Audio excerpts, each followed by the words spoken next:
जय हिंद साथियों, वंदे मातरम। स्वागत करता हूं आप सभी का आपके अपने favourite education channel study exam academy पर। काफी टाइम के बाद लाइव आया हूं आप सभी दोस्तों के बीच में। एक जरूरी यहां पर इंफॉर्मेशन सूचना देनी थी। आप यहां पर यूट्यूब पर सर्च करोगे ऊपर कि राजस्थान पुलिस कांस्टेबल की कितनी कट ऑफ जाएगी, कितने नंबर लाने पर सिलेक्शन होगा, तो आपको भर भर कर वीडियो मिल जाएंगे। इतने यहां पर बच्चों को गुमराह किया जा रहा है, बहुत ज्यादा। कुछ इसमें पुलिस वाले भी शामिल है कि इतने नंबर ले आओ, सिलेक्शन पक्का है। तो मैं आपका जो ये पर्दा है कट ऑफ को लेकर, जो आप भी बहुत सारे एसएमएस करते हो व्हाट्सएप पर कि सर कितने नंबर लाने पर हमारा सिलेक्शन हो जाएगा, तो ये आपका जो डाउट है ये मैं क्लियर यहाँ पर करने वाला हूँ। तो आप सभी इस वीडियो को पूरा अंत तक जरूर देखें। बहुत सारे दोस्त पूछ रहे हैं कि सर हमारे लिए कोई टेस्ट सीरीज वगैरह लॉन्च कर दो, क्योंकि अब महीना भर भी नहीं रहा है एग्जाम। राजस्थान पुलिस का एग्जाम 13 मई से स्टार्ट है। तो आप सभी को अपना जो एप्लीकेशन है स्टडी एग्जाम एकेडमी का लिंक डिस्क्रिप्शन में मिल जाएगा, या प्ले स्टोर से आप डाउनलोड कर सकते हैं। अपने ऐप के ऊपर एप्लीकेशन पर 1-2 दिन में राजस्थान पुलिस की फ्री आपको टेस्ट सीरीज, जैसा 150 प्रश्न आएंगे आपके राजस्थान पुलिस के, हूबहू आपको टेस्ट सीरीज वहां पर मिल जाएगी। तो आप वहां पर जाकर जरूर टेस्ट दें। अपना ऐप है वो आज कल ही लॉन्च हुआ है, उसमें जल्दी अपलोड कर दी जाएगी सारी सामग्री। अब देखो, सबसे पहले तो आपको बता दूं कि पिछली बार 150 प्रश्नों का पेपर हुआ था। 150 प्रश्न आए थे, प्रत्येक प्रश्न आधा नंबर का था, यानी कुल मिलाकर आपका 75 नंबर का पेपर था। लेकिन इस बार आपके प्रश्न आएंगे 150। कितने आएंगे? 150 प्रश्न आएंगे। प्रत्येक प्रश्न आपका 1 नंबर का होगा। और यह सभी को पता है आपको कि 150 नंबर की ही आपका जो मेरिट है वो बढ़ेगी। उसके बाद फिजिकल का अलग है, ये मैं पेपर की बात कर रहा हूं। आपका जो मेन टारगेट है फिजिकल में तो सबको बराबर नंबर मिलेंगे, ये आपका मेन है वो पेपर ही है। आपको पेपर में बढ़िया से बढ़िया स्कोर करना है। अब यहां पर 150 प्रश्न आएंगे 150 नंबर के। तो सभी विद्यार्थी यही पूछ रहे हैं, बहुत सारे वीडियो बन रहे हैं कि 150 में से कितने नंबर लेके आए कि हमारा सिलेक्शन हो जाए, कि आप तो इतना लेकर आ जाओ आपका काम बन जाएगा। तो आपका जो ये सबसे बड़ा डाउट है, ये मैं आपको दूर करने वाला हूं।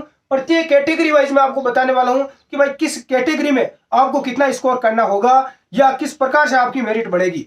तो ये आपको जानना बहुत ज्यादा जरूरी है। तो सबसे पहले एक विद्यार्थी यहाँ पर पूछ रहा है कि सर माइनस मार्किंग कैसे होगी। माइनस मार्किंग है वही सिस्टम है 1/4। कितनी होगी?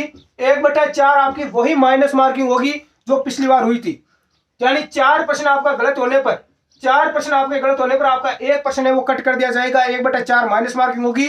माइनस मार्किंग से कैसे बचे, तो आपको ध्यान रखना है माइनस मार्किंग का विशेष तौर से, क्योंकि आप सभी को पता है कि 1/4 इस बार माइनस मार्किंग है। तो इसे आपको बचने की पूरी कोशिश यहां पर करना है। कोई भी प्रश्न, जैसे मान लो कि आंसर आपको 4 ऑप्शन सामने मिलते हैं, तो 2 का तो पहले पता चल जाता है कि भाई ये तो नहीं होगा, फिर पीछे 2 ऑप्शन बचते हैं। यदि आपको वो टॉपिक पढ़ा हुआ है, यदि पहले से वो प्रश्न देखा हुआ है, तो ही आप उसके अंदर ध्यान पूर्वक उसके अंदर राइट करने की कोशिश करें। गोला भरें, गोला भर प्रतियोगिता है। यदि आपका वो टॉपिक नहीं पढ़ा हुआ है, दिमाग से बाहर है, तो उस चीज को आप छोड़ दें, अन्यथा आपका माइनस में आप चले जाओगे। पिछली बार बहुत सारे विद्यार्थियों को नुकसान हुआ था, लेकिन पिछली बार तो वैसे भी 8% ये गलत होने पर 1 नंबर करता था, लेकिन इस बार तो आप देख सकते हो 4% गलत होने पर एक बार नंबर आपका काट लिया जाएगा।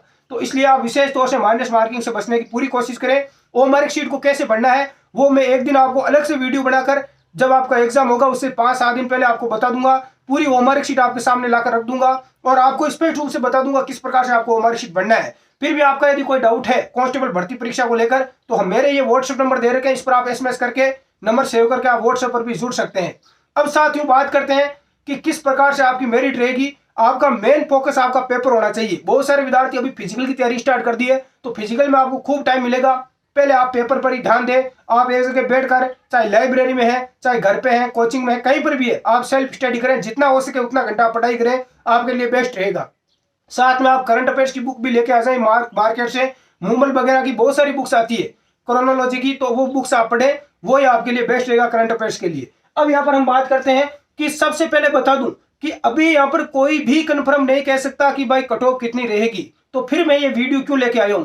पिछले जो पेपर हुए हैं उस पेपर के अनुसार मैं आपकी ये कट ऑफ लेके आया हूं कि आपके कितने नंबर का पेपर हुआ था, पेपर का लेवल क्या था। मेरिट आपकी बढ़ेगी पेपर के लेवल के आधार पर। जैसे मान लो कि आपका पेपर का लेवल बहुत ही ज्यादा कठिन है, तो आपकी मेरिट अपने आप 10 नंबर नीचे आ जाएगी। यदि पेपर का लेवल मीडियम है तो मेरिट भी मीडियम रहेगी। पेपर बिल्कुल इजी आया है तो मेरिट आपकी निश्चित तौर पर बहुत ज्यादा हाई रहेगी। अब सबसे पहले मान लो जो पिछली बार पेपर हुआ था, उस पेपर के आधार पर हम देखें कि वैसी लेवल का यदि पेपर आ जाए अपना, तो आपकी मेरिट आपको कितना स्कोर करना है। सबसे पहले आपको बता दूं कि पिछली बार मेरिट बहुत ही ज्यादा रही थी। आप अभी राजसमंद का रिजल्ट आया देख सकते हो, जिस ओबीसी वाले बंदे के 75 यानी 75 में से 62 नंबर आ रहे थे, फिर भी उसका सिलेक्शन नहीं हुआ।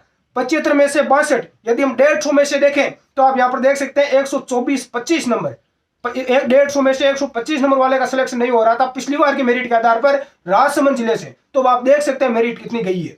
तो इस प्रकार से आप यहाँ पर अनुमान लगा सकते हैं। अब देखो हम बात करते हैं कैटेगरी वाइज। मान लो पेपर पिछले वाले लेवल का आधार पर आता है, तो सबसे पहले जो एक्स आर्मी मैन है, इनको तो केवल पेपर पास करना है। कोई विधवा वगैरह है तो उनको भी सिर्फ पेपर पास करना है। जो महिलाएं हैं उनको यहाँ पर ज्यादा चिंता नहीं करनी है। सबसे पहले आपको कोशिश करना है भाई, 150 नंबर का पेपर होगा तो 150 में से 150 नंबर का ही टारगेट रखना है। गुरुजी कितना टारगेट लेके चलूं? अरे टारगेट पूरा 150 में से 150 का ही लेके चलो दोस्तों, ताकि आपको सिलेक्शन से कोई बाहर नहीं कर सके। नहीं तो बाद में एक बार तो पास कर दिए जाओगे, फिजिकल के लिए 5 गुना पास करते हैं, लेकिन बाद में आपको फाइनल मेरिट में बाहर कर दिया जाएगा, फिर बहुत दुख होगा। इसलिए आप पूरा 150 में से 150 की ही पूरी तैयारी करें। अब मान लो कि कितना यहाँ पर मेरिट रह सकती है अनुमान से, तो यदि पिछली बार की पेपर की बात करूं तो जनरल वाले जो बच्चे हैं वो यहाँ पर ध्यान रखें कि आपका टारगेट होना चाहिए 120 प्लस, कम से कम बता रहा हूं 120 प्लस आपका राइट होना चाहिए। यानी 75 में से बात करें पिछली बार की, तो 75 में से जनरल वाले जिनके 60 के लगभग यहाँ पर राइट थे, या 55-60 के बीच, तो उनका यहाँ पर हुआ था। ओबीसी वाले और जनरल में कोई ज्यादा फर्क नहीं है। 118-120 प्लस तो आप मान के ही चलो। यदि पिछले वाले पेपर की मैं बात करूं तो ये हो सकता है कुछ जिले ऐसे हैं, जैसे पिछली बार प्रतापगढ़ से हो गया था, जनरल वालों का भी 53-54 पर सिलेक्शन हो गया था, हो सकता है, क्योंकि प्रत्येक डिस्ट्रिक्ट वाइज मेरिट बढ़ती है। अब SC/ST वाले हैं तो ये 110 प्लस का टारगेट मानकर चले, और बाकी जो कैटेगरी है MBC वगैरह वो इसमें शामिल कर ले आप, क्योंकि OBC की लगभग बराबरी उनकी रहती है। तो ये आप टारगेट 110, 118, 120 का यही टारगेट आपका रहने वाला है। पिछले वाले पेपर के लेवल का यदि पेपर आता है तो पिछली बारी मेरिट के अनुसार, फिर भी मान लो पेपर का लेवल में कुछ चेंजिंग आ जाती है, पेपर थोड़ा टफ आ जाता है, तो ये मेरिट थोड़ी कम रहेगी। पेपर थोड़ा और भी इजी आ जाता है पिछली बार से भी ज्यादा, तो आपकी मेरिट इससे भी ऊपर चली जाएगी दोस्तों। तो ये तो आपको टारगेट रखना ही है। ये आपकी मेल कैटेगरी के लिए है। फीमेल की बात करूं तो फीमेल इससे 5 नंबर आप कम कर ले, फीमेल इससे 5 नंबर कम कर ले। अब इसका मतलब ऐसे नहीं कि आप पेपर में बैठते हैं, आपके 120% आपने राइट कर दी, गोले भर दिए, उसके बाद आप बैठ गए कि मैं तो सेफ हूं। ऐसा नहीं करना है। जितना आता है उतना पूरा का पूरा आपको टारगेट 150 का ही रखना है। अब आपको कहीं भ्रमित नहीं होना कि भाई वो सर बता रहे हैं पुलिस वाले कि इतना टारगेट रख लो, इस प्रकार से आपकी कट ऑफ रहेगी। तो ऐसे चक्कर में आपको समय वेस्ट नहीं करना है। ये तैयारी करने का टाइम है, अभी जो समय है। अब जो पिछली वाला आपने जितना भी पढ़ा है उसका आप ज्यादा से ज्यादा रिवीजन करें दोस्तों, तो आपके लिए बेस्ट रहेगा। जो आपने पढ़ लिया है उसका एक बार रिवीजन करें। क्या पढ़े? ये पढ़ लूं, वो पढ़ लूं, ये पढ़ूं या वो पढ़ूं, ऐसे आपको गुमराह नहीं होना है। जो आपके पास नोट्स है कोचिंग वगैरह के, जो आपके पास बुक्स है जिसको आपने पढ़ रखा है, उसी को आप वापस पढ़ें। बाकी चीजों में आप भ्रमित ना हो। धन्यवाद साथियों, जय हिंद। जानकारी यदि पसंद आई है तो लाइक और शेयर और अभी दोस्तों के पास शेयर करें। धन्यवाद, जय हिंद।